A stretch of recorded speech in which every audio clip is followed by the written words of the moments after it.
అందరికీ నమస్కారం. చాలామంది కామెంట్స్ రూపేణ అంటే కామెంట్స్‌గా గాని, లేక వాట్సాప్ ద్వారాగా నా పర్సనల్ నంబర్‌కి మెసేజ్ చేశారు. వాళ్ళందరూ నన్ను క్షమించమని అడుగుతున్నారు. కారణం ఏంటంటే ఎలక్షన్ డ్యూటీస్ నిమిత్తం నేను విజయవాడలో లేను. డ్యూటీ నిమిత్తం బయటికి ఊళ్ళు తిరగడం జరుగుతోంది. అయితే ఈ మొబైల్ ఇంట్లో ఉంటుంది. నా దగ్గర ఉండదు. దీంట్లో మెసేజెస్ ఎవరైనా పెట్టినా ఏమన్నా మా యొక్క భార్యామణి చెప్తూ ఉంటారు. ఆ మెసేజెస్ నాకు ఫార్వర్డ్ చేస్తూ ఉంటారు. వాటిని నేను ఏ విధంగా చెప్పాలి? వాళ్ళకెలా చెప్తే అర్థమవుతుంది అనే భావంతో కొంత టైం తీసుకున్నాను. అందుకని నన్ను క్షమిస్తారని ఆశిస్తున్నాను. అయితే ఫస్ట్ క్వెషన్ ఏమడుగుతున్నారంటే రామకోటి రెడ్డి గారు అడిగిన ప్రశ్న. నమస్కారం గురువుగారు. 3,75,000 కోర్టు కేసు వేశాను. ఆ పైసలు ఎప్పుడు వస్తాయి? ప్రశ్న జ్యోతిష్యం ద్వారా చూడండి సార్ అన్నారు. నంబర్ 1 మీరు ప్రశ్న జ్యోతిష్యం విధానంగా చూసి చెప్పండి అన్నారంటే నంబర్ 1 మీరు ఆస్ట్రాలజర్ అయ్యుండొచ్చు. లేక వేరే ఆస్ట్రాలజర్స్ దగ్గర కూడాను మీరు ఇదే ప్రస్తావన ఎత్తి ఉండొచ్చు. సార్ ఫస్ట్ ఎవరైతే ప్రశ్న జ్యోతిష్య ప్రకారంగా చూస్తారో ఆ ఫలితాలే వస్తాయి. 10 సార్లేసినంత మాత్రాన రావు. ఎందుకంటే ఫస్టే మీరేం చేశారంటే మీరు సంకల్పం చేశారు. ప్రశ్న జ్యోతిష్యం ప్రకారంగా కూడాను ఏమైనా డబ్బులు తొందరగా వస్తాయేమో అనే భావన మీ మనసులో మీ ఆత్మ శుద్ధితో వేశారు. అక్కడ డిఫెక్ట్ వచ్చుండొచ్చు. మళ్ళీ నా యొక్క వీడియోస్ చూసి వీరేమైనా చెప్తారేమో, ఆ డబ్బులొస్తాయేమో అనే భావన మీకు కలిగి ఉండొచ్చు. రెండోది మీ నక్షత్రం గాని, మీ లగ్నం గాని ఇక్కడ మెన్షన్ చేయలేదు. కాబట్టి ఫస్ట్ ఎవరైతే మీకు ప్రశ్న జ్యోతిష్యం ప్రకారంగా మీరు చూడాలి అని చూపించుకున్నారో వారు చెప్పిన రిజల్టే వస్తది. ఇంకా వేరేది రాదు. ఓకేనా? Thank you sir. Second question.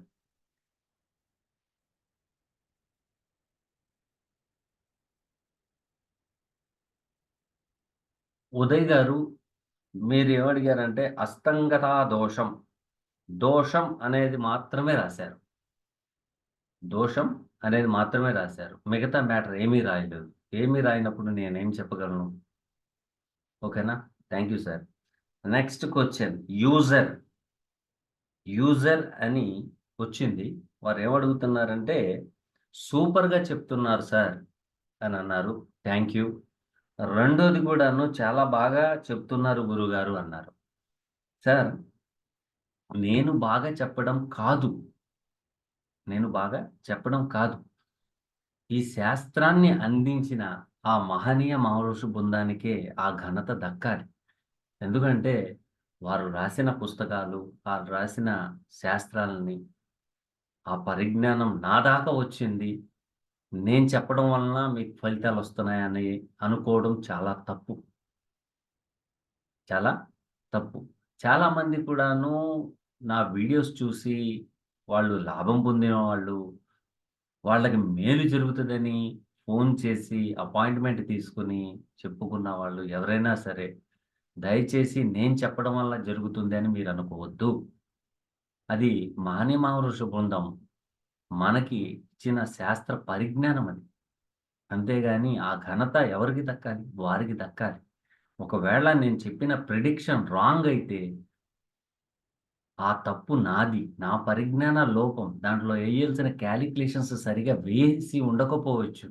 అంతేగాని శాస్త్రానికి ఎటువంటి సమ్మతం ఉండదు అనేది మీరు గమనిస్తారని ఆశిస్తున్నాను. Thank you.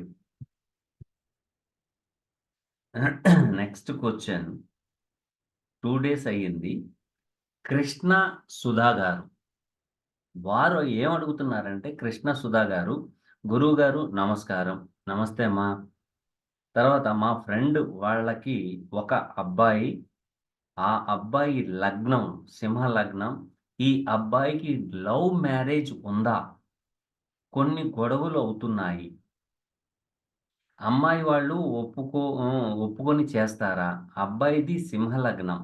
4వ భావములో కేతువు, 5వ భావంలో గురువు. కాదు. ఐదో భావాధిపతి అంటే fifth lord Jupiter in the place of 11థ్ ఇన్ ద స్టార్ ఆఫ్ రాహులో ఉన్నారు. 6థ్‌లో బుధ అంటే మెర్క్యూరీ, 7థ్‌లో శుక్రుడు మరియు రవి, రాహు నక్షత్రంలో 9వ స్థానంలో కుజుడు, కేతు నక్షత్రంలో కేతు నక్షత్రంలో ఉన్నారు. 10లో శని, చంద్ర నక్షత్రంలోనే ఉన్నారు. అండ్ రాహు కుజ నక్షత్రంలో ఉన్నారు. మా కృష్ణ సుధా గారు మీరు ఇచ్చిన డీటెయిల్ మీరు ఇచ్చిన డీటెయిల్‌లో ఏముంది అంటే, ప్రేమ వివాహం జరుగుద్దా? లేదా? సరే జరిగిందనుకోండి ఒక ఫలితం ఉంటది. జరగలేదనుకోండి మరొక ఫలితం ఉంటది. ఇది ఏంటయ్యా అంటే, ఈ లవ్ అనే పదం ఏర్పడింది నాకు తెలిసి మీరిచ్చిన డీటెయిల్ ప్రకారం 23/9/2020 తర్వాత 23/9/2020 తర్వాత లవ్ పుట్టింది. ఆ లవ్ పుట్టింది కూడాను వారి యొక్క వారి కులము అమ్మాయి కాకపోవచ్చు. ఆ అబ్బాయి కులం కానీ అమ్మాయి కావచ్చు. ఎందుకంటే మీరిచ్చిన డీటెయిల్స్‌లో చూస్తే నాకు అనిపించే భావన నేను మీకు చెప్తున్నాను. వేరేదేం లేదు. రెండోది ప్రేమ స్థానాధిపతి చూడండి. ప్రేమ స్థానాధిపతి జూపిటర్. ఈ జూపిటర్ ఎక్కడ కూర్చున్నారు? 11వ భావంలో కూర్చున్నారు. 11వ భావంలో కూర్చున్నారు. కూర్చొని ఏం చెప్తున్నారు? జూపిటర్ ఏం చెప్తున్నారంటే, ఆయన 5వ భావాన్ని చూస్తున్నారు. 5వ భావాన్ని చూస్తున్నారు. చూడడం వల్ల ఏంటంటే, తను ఇష్టపడిన వ్యక్తి, తన కోరిక నెరవేరాలనే భావన ఎక్కువగా ఉంది. కానీ గ్రహాల స్క్రిప్ట్‌లో అలాగా లేదు. కారణం ఏమిటి అని చూస్తే, Rahu in the star of Jupiter in the star of Rahu. ఈ రాహు 14/4/2022లో 14/4/2022లో 9వ భావంలో 9వ భావంలో ఈ రాహు సంచారం జరిగింది. జరిగినప్పుడు భరణి నక్షత్రంలో ఎప్పుడైతే రాహు ట్రాన్సిట్ అయ్యిందో అప్పటినుంచి కూడాను లవ్ ఏర్పడి ఉండొచ్చు. ఎందుకని? కారణమేంటి? అని చూస్తే సింహలగ్నానికి తృతీయ దశమాధిపతి అయిన శుక్రుడు 7వ భావంలో లగ్నాధిపతితో సంబంధం పెట్టుకొని రాహు యొక్క నక్షత్రంలో సంచారం చేస్తున్నారు. రాహు కోఆర్డినేటర్ అయ్యారు. భరణి నక్షత్రం శుక్రుడిది. సో, శుక్రుడు ఏం చెప్తున్నాడు? 7థ్‌లో ఉన్నాడు. 7థ్‌లో ఉండి రవికి క్లోజ్ కంజంక్షన్‌లో ఉన్నాడా? లేదా? అనేది నాకది చెప్పలేదు. ఓకేనా? So, at the same time ఈ కుజుడు చతుర్థ భాగ్యాధిపతి అయి కుజుడు అక్కడే ఉన్నాడు. ఎక్కడ? మేషరాశిలో. సో, ఉండడం వలన ఏం జరుగుతుందంటే కుజుడు ఇంటర్నల్‌గా కుజుడు ఇంటర్నల్‌గా కేతు యొక్క నక్షత్రంలో ఉన్నాడు. కానీ ఆ లగ్నానికి కుజుడు చతుర్థ భాగ్యాధిపతి అయ్యి బాధకుడయ్యాడు. బాధకుడు అయ్యాడు. అవ్వడం వలన కేతువు ట్రాన్సిట్ 23/9/2020లో ఎక్కడికొచ్చింది? 4వ భావంలో సంచారం చేస్తుంది. అది సంచారం చేస్తూ విశాఖ నక్షత్రం బాగా గమనించాలా. విశాఖ నక్షత్రం 4వ పాదము వృశ్చిక రాశిలో ఉంది. ఆ టైంలో కూడాను ఈ లవ్ పుట్టి ఉండొచ్చు. ఆ టైంలోనే 11వ భావం అనేటప్పటికి త్రిషేఢ భావాల్లో 11వ భావం కూడాను త్రిషేఢ భావమే అవుతుంది కాబట్టి, ఆ టైం నుంచి ఎక్కువగా అవమానాలు, అపనిందలు, పోట్లాటలు, చికాకులు ఇయన్నీ ఏర్పడుతున్నాయి. అయితే ఇంతకీ ఈ పెళ్లి జరుగుద్దా? జరగదా? అనేది మీ మనసులో వచ్చిన భావన. మీ మనసులో వచ్చిన భావన. ఇప్పుడున్న పొజిషన్‌లో, ఇప్పుడున్న పొజిషన్‌లో ఇప్పుడు గోచారం ఏం చెప్తుంది? అంటే Jupiter in the place of ninth house aspect on లగ్న. లగ్నం మీద దృష్టి పడుతుంది. సో, లగ్నం మీద దృష్టి పడడం వలన ఈ అబ్బాయికి వివాహం అమ్మాయితో 90% జరగదు. 90% జరగదు. కారణం ఏంటి? అనేది కూడా ఉంటదిగా. కారణం ఏంటి అనేది కూడా ఉంటదిగా. జరగదు. ఒకవేళ జరిగినా కూడాను 100కి 1000% విడిపోతారు. విడిపోవడం ఖాయం. ఇది ఎందుకని? కారణం ఏంటంటే, తృతీయ దశమాధిపతి. ఇక్కడ చూడండి. త్రిషడ భావాల్లో మూడోది గూడాను త్రిషడ భావాధిపతియే. లగ్నాధిపతి సప్తమంలో ఉన్నాడు. ఇతగాడు యొక్క ప్రేమ, ఆప్యాయత, అభిమానం ఆ అమ్మాయి మీద ఎక్కువగా డిపెండ్ పెట్టుకున్నాడు. కానీ ఒక గొప్ప విషయం 10వ భావములో మే 2, 5, 2024 తర్వాత ఈ పిల్లాడు ఆ అమ్మాయి నుండి దూరమైపోయే ఛాన్సెస్ చాలా ఉన్నాయి. కారణం ఏంటయ్యా అంటే, దశమ భావంలో ఎప్పుడైతే జూపిటర్ వస్తారో 5, 8, 10 ఫలితాలివ్వాలి. ఎట్ ద సేమ్ టైమ్ లగ్న ఫలితాలివ్వాలి. సో, అక్కడ ఆ అమ్మాయి ఈ అబ్బాయికి చెప్పడం గాని, ఈ అబ్బాయి ఆ అమ్మాయికి చెప్పడం గాని, దూరమైపోయే అవకాశాలు ఎక్కువగా ఉన్నాయి. అయితే మీరిచ్చిన డిటైల్ ప్రకారంగా చూస్తే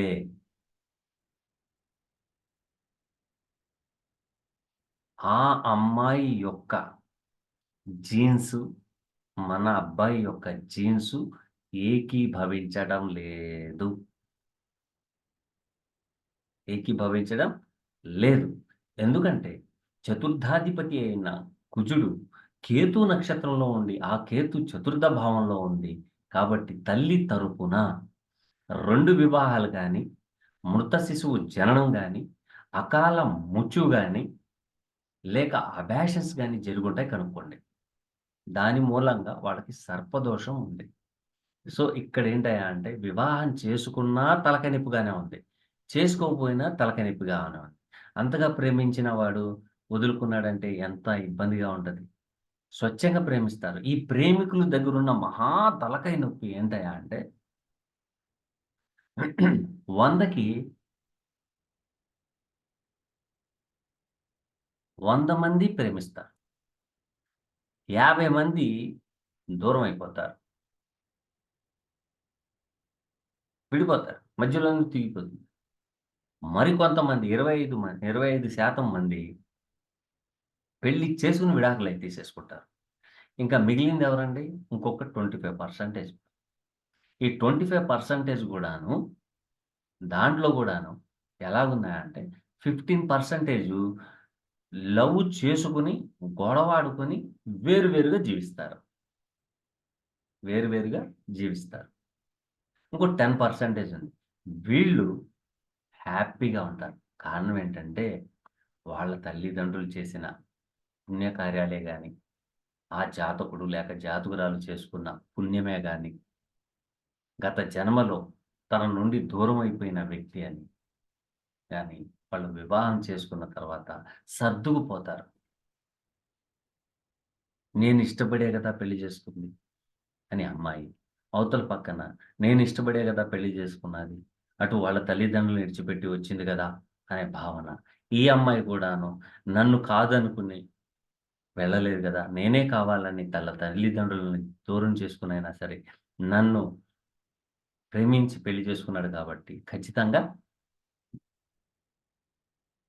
వీళ్ళిద్దరూ జీవించాలని ఆశిస్తారు. ఓకేనా? కాబట్టి ఏంటంటే, అమ్మాయి జాతకం కూడా పరిశీలించాలి. అబ్బాయి జాతకం కొంత డీటెయిల్ ఇచ్చారు. ఆ డీటెయిల్స్‌లో నాకు నా పరిజ్ఞానం సహకరించినంత మేరకు నేను మీకు చెప్పడం జరిగింది. ఓకేనమ్మా? థాంక్ యూ అమ్మా. Next question.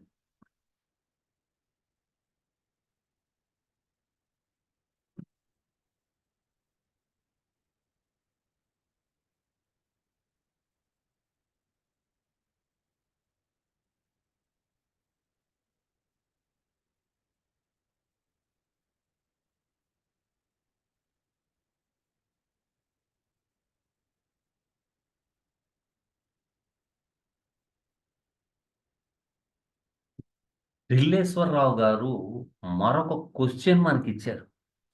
ఏమని ఇచ్చారంటే గురువుగారు, వన్ మోర్ క్వెషన్. ప్రతి ప్లానెట్ ఉచ్చ స్థితిలో ఉండి, దానికి 7వ దృష్టితో దాని యొక్క నీచ స్థితి భావాన్ని చూస్తుంటే, ఆ గ్రహము ఫలితాలు ఏమిటి? ఉదాహరణకి రవి తుల తులాలో ఉంది. దాని దృష్టి 7వ దృష్టి మేషంపై ఉంది. అప్పుడు రవి నీచ ఫలితం ఇస్తాడా? లేక మంచి ఫలితం ఇస్తాడా? అనే క్వెషన్. అంటే రవి తులా రాశిలో నీచబడిపోయాడు. రవి తులా రాశిలో నీచబడిపోయాడు. కానీ ఉచ్చ స్థానాన్ని చూస్తున్నాడు. ఫర్ సపోజ్, ఫర్ సపోజ్ అది మీ జాతకమే అనుకోండి. ఇక్కడ లగ్నం ఇవ్వలేదు. నీచం అంటే రవి ఎవరు? అడ్మినిస్ట్రేటర్. అజమాయిషీ చెలాయించే గ్రహం. తన మాటే చెల్లాలనే గ్రహం. కానీ అవి అన్నీ సాధించాలంటే ఇక్కడ కొంత నీచ బుద్ధి పెట్టుకుంటే సాధించగలడా? సాధించలేడు. Highly impossible. కాబట్టి రవికి అక్కడ బలం ఏర్పడాలి. రవికి అక్కడ బలం ఏర్పడాలి. తులా రాశిలోకొచ్చేటప్పటికి చిత్త, స్వాతి, విశాఖ 3 నక్షత్రాలుంటాయి. 3 నక్షత్రాల్లో ఏ నక్షత్రం ఉందో తెలీదు. రెండోది ఏ లగ్నమో తెలీదు. సో, రవి అక్కడ నీచలో ఉన్నారు కాబట్టి, ఆ స్థానం ఎవరి జాతకంలో ఉంటదో, ఎవరి జాతకంలో ఉంటదో, పడమర వైపు రవికి సంబంధించిన ఆబ్జెక్ట్స్ ఉంటాయి. అవి కనుక తీసేస్తే లైఫ్ ఈజ్ బ్యూటిఫుల్‌గా ఉంటది. ఓకేనా సార్? Thank you. ఇంకో క్వెషన్. థాంక్ యూ గురువుగారు. నా క్వెషన్‌కి ఆన్సర్ ఇచ్చారు. ఓకే. థాంక్ యూ అండి. ఇంకో ఆయన ఏమడుగుతున్నారంటే, వర్మ గారు అడుగుతున్నారు. 1993 అని పెట్టారు. 3 డేస్ అయింది. సార్, స్కార్పియో లగ్న, mercury and Venus in first house in జ్యేష్ఠ నక్షత్రం. 8th and 12th house lord conjunction. అంటే ఇక్కడ చూడండి. వృశ్చిక లగ్నానికి 12వ స్థానాధిపతి, అష్టమాధిపతి. సో, ఇక్కడ చూడండి. Mercury and Venus in the place of లగ్న, in the star of Jyeshtha. In the star of జ్యేష్ఠ. లగ్నాలు ఉన్నాయి అని అంటున్నారు. ఉన్నారు. ఈజ్ ఇట్ విపరీత రాజయోగ ఇన్ ఏ చార్ట్ అని అడిగారు. అంటే ఈయన భావం ఏమంటున్నారంటే, వ్యయాధిపతి, అష్టమాధిపతి అయిన బుధ, శుక్రులు లగ్నంలో ఉన్నారు. ఇది విపరీతమైన రాజయోగమా అని అడిగారు. దీనికి నా సమాధానం, వర్మ గారు అష్టమ వ్యయాధిపతి అయ్యి లగ్నంలో ఉన్నారు. విపరీత రాజయోగమా అంటే ఆల్రెడీ మీరు ఈ జాతకం చూపిచ్చారు. చూపిచ్చిన తర్వాత దీంట్లో విపరీతమైన రాజయోగం ఉంది అని అన్నారు. అన్నారు కాబట్టే మీరు నాకు క్వెషనేశారు. అంతేగాని వేరేదేం లేదు. అయితే ఒక విషయం చెప్తాను వినండి. గజకేసరి యోగం, చంద్రమంగళ యోగం, పంచమహాపురుష యోగం, మాలవ్య యోగం, విపరీత రాజయోగాలు. ఇవి అన్నీ ఒక 30, 40 సంవత్సరాలు లోపులు ఉన్నవాళ్ళు, లేక ఒక 50 సంవత్సరాల లోపు ఉన్నవాళ్ళు పుస్తకాల్లో చదివితే ఈ యోగాలు తెలుస్తాయి. కానీ నేచురల్‌గా జీవితంలో చూస్తే యోగాలు ఉండవు. ఉదాహరణకి మీ అబ్బాయి అనుకుందాం. మీ అబ్బాయికి పుట్టినప్పుడు నామకరణం చేసేటప్పుడు పంతులు గారు ఏం చెప్తారంటే, 7 సంవత్సరాల తర్వాత అబ్బాయి జాతకం రాయించుకోండి అని చెప్పారు. చెప్పిన తర్వాత ఏమన్నారంటే, ఇంతలో ఈ మాట అనగానే ఆయన ఏమన్నారు, మీరడిగారు ఏమనంటే, మా అబ్బాయి జాతకం ఎలా ఉంది? చాలా బాగుంది. మీరు ఆస్ట్రాలజర్ దగ్గరికెళ్లారు. వెళ్ళేటప్పుడు ఏమనుకున్నారంటే, ఒక 2000 ఫీజుగా ఇద్దాము అని కొన్ని ఫ్రూట్స్ తీసుకొని ఎళ్లారు. ఎళ్ళగానే మీ అబ్బాయి జాతకం చూసి, అబ్బా! వ్యయాధిపతి, అష్టమాధిపతి అయిన బుధ, శుక్రులు లగ్నంలో ఉన్నారు. విపరీతమైన రాజయోగం ఉంటుంది అని అన్నారు. అనగానే మీరు వెంటనే చెక్‌మంటూ 2000 బదులు 5000 తీసి ఇచ్చారు. ఎందుకిచ్చారు? మీ అబ్బాయికి విపరీతమైన రాజయోగం ఉంది అనగానే.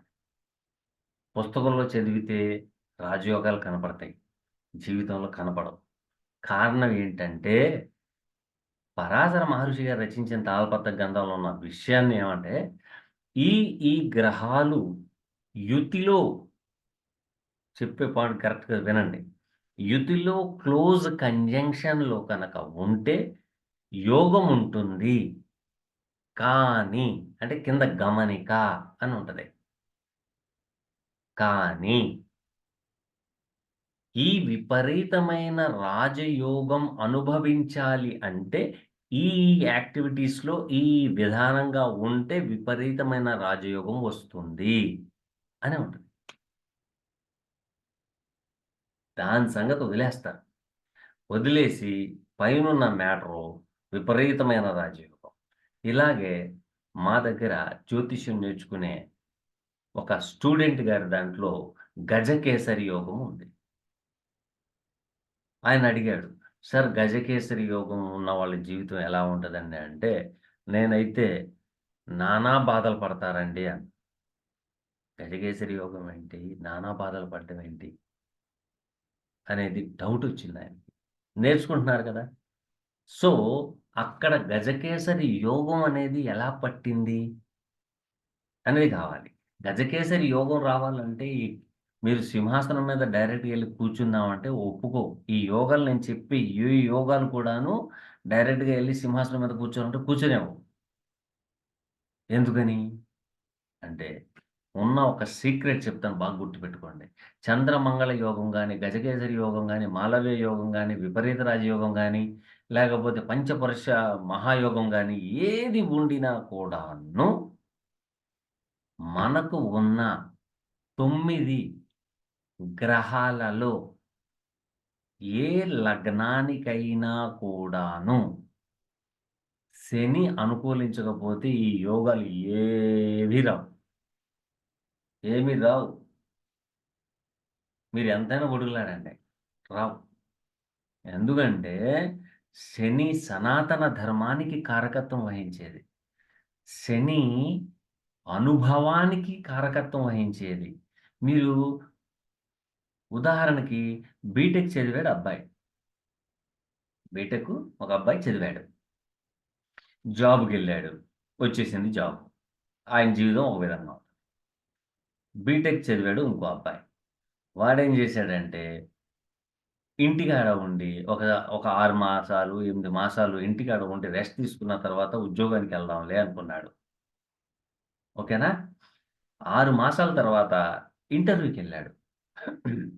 ఇంటర్వ్యూకెళ్తే వాళ్ళేమడిగారంటే, బీటెక్ పాస్ ఔట్ అయింది ఫలానా నెలలో, ఫలానా సంవత్సరం. కానీ మీరు ఇప్పుడు దాకా ఏం చేస్తూ ఉన్నారు? అని అడిగారు ఇంటర్వ్యూలో. ఇంటర్వ్యూలో చదువు కాదండి అడిగేది. మీరు చదువు గురించి తెలుసుకోవాలంటే ఆల్రెడీ మీ సర్టిఫికేట్‌లుంటాయి. బీటెక్‌లో మీరు ఎన్ని మార్క్స్ సంపాదించారనేది మీ చదువు గురించి చెప్పేసుద్ది. కానీ ఇంటర్వ్యూలో అడిగేది మీ అనుభవం. ఈ 6 మాసాలు మా నాన్నగారు బాగా సంపాదించాడండి. బోలెడన్ని కోట్లున్నాయండి. ఎంజాయ్ చేద్దామని కారేసుకొని గిరగిర బొంగరం తిరిగినట్టు తిరిగానండి. ఎంజాయ్ చేశానండి అంటే, మీరు ఎంజాయ్ చేస్తూనే ఉండండి అని మీలాంటోళ్ళకి ఇక్కడైతే ఉద్యోగం లేదు అని పంపించేస్తారు. ఇంకో అబ్బాయి బీటెక్ చదివాడు. బీటెక్ చదివి జావా అని, ఒరాకిల్ అని, తర్వాత పైథాన్ అని కొన్ని కోర్సులు నేర్చుకున్నాడు. నేర్చుకున్న తర్వాత ఇంటర్వ్యూకెళ్ళాడు. ఏవండీ మీరు ఫలానా సంవత్సరం, ఫలానా నెలలో యూనివర్సిటీ నుండి పాస్ ఔట్ అయ్యారు. మీరు 9 మాసాల తర్వాత నాకు జాబ్ కావాలనొచ్చారు. ఈ 9 మాసాలు మీరేం చేశారు అంటే, అప్పుడు అయ్యా నేను ఇవి నేర్చుకున్నాను. ఎందుకంటే ఇవి నేర్చుకుంటం వలన నేను వెళ్ళే కంపెనీలో నాకొచ్చే ప్లాట్‌ఫార్మ్ మీదొచ్చే జాబు ఒక విధంగా ఉంటుంది. ఇవి నేర్చుకున్న కోర్సులు ఆ కంపెనీలోనే ఎవరికైనా తెలియకపోయినా, చేత కాకపోయినా నేను సహాయపడొచ్చు గదా! అనే ఉద్దేశ్యం మీద ఈ 4 కోర్సులు నేర్చుకున్నాను సార్ అంటే ఇమ్మీడియేట్‌లీగా యూ ఆర్ అపాయింటెడ్ అంటాడు. ఎందుకు? అనుభవం. సో, సాటర్న్ ఈజ్ ఎ అనుభవ కారకుడు. చాలామంది చెప్తూ ఉంటారు. రవి నేమ్ అండ్ ఫేమ్ అండి. రవి అధికారాన్ని యెస్. అధికారం. రవిది అధికారమే. కానీ ఆ అధికారం రావాలంటే ఏం కావాలి? అనుభవం లేదు. అనుభవం లేకుండా ఎలా వస్తది? ఇప్పుడు పొలిటికల్ లీడర్స్ ఉన్నారు. జన ఆకర్షణ కలిగించే గ్రహం సాటర్న్.